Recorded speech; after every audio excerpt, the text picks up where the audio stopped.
Hey, welcome to Eat Your Backyard, my YouTube channel where I talk about all kinds of tropical, subtropical plants and trees. If you like that kind of stuff, go ahead and subscribe. Okay, let's get started. In this video I want to show you what we call around here in Central Florida the common mulberry. And the general theme of this video is not all mulberry trees are created equal. In other words, not all the varieties you can get will have the same characteristics. I've made a lot of videos about my favorite variety to grow in Florida, which is the everbearing mulberry. The kind we're looking at now shares a lot of the same characteristics, the common mulberry, but there are some differences. The things that it shares in common with the everbearing mulberry is that it's very, very easy to propagate from cuttings. It will grow vigorously. It's really beautiful tree. Okay, now what are some of the differences? The differences are the leaves are gigantic, far bigger than your hand. They look really good this time of year, at least in my area, when they're nice and green and lush and new. This is April in Florida. However, as the year goes on, they'll be wind whipped and they'll look less attractive. However, all that being said, it still is a great tree for certain applications. I think it works well where this particular person has planted it.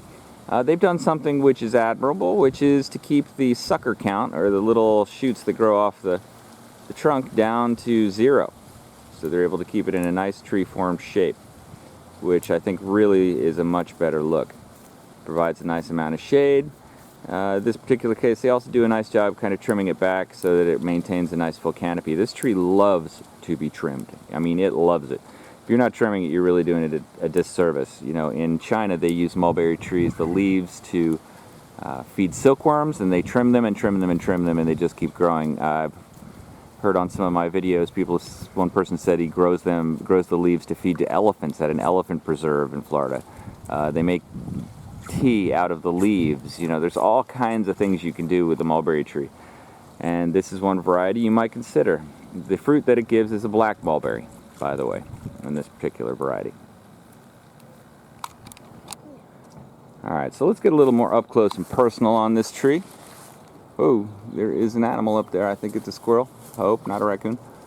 You know, here are some of the mulberries coming in. You can see they're a little bigger probably than the everbearing type. And there are even some ripe ones. Here's a ripe one all covered in flies. Much bigger than the everbearing mulberry. Get it out here in the sun where we can see it.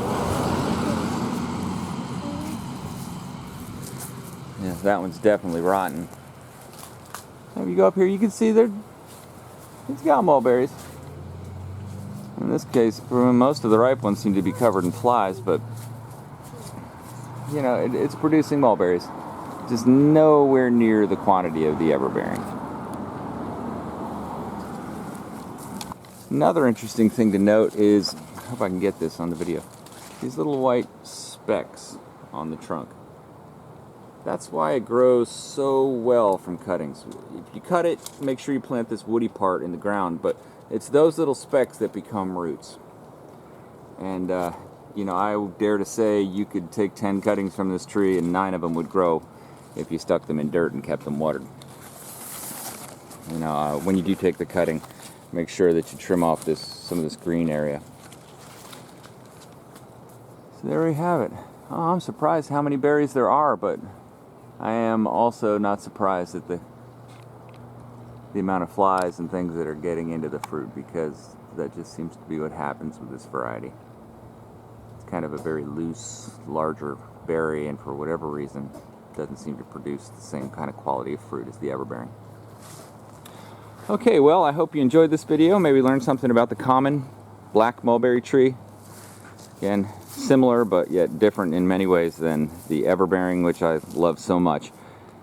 Well, I hope you enjoyed this video. If you did, don't forget to like it. If you'd like to see more videos like this, please don't forget to subscribe to Eat Your Backyard, and thanks for watching.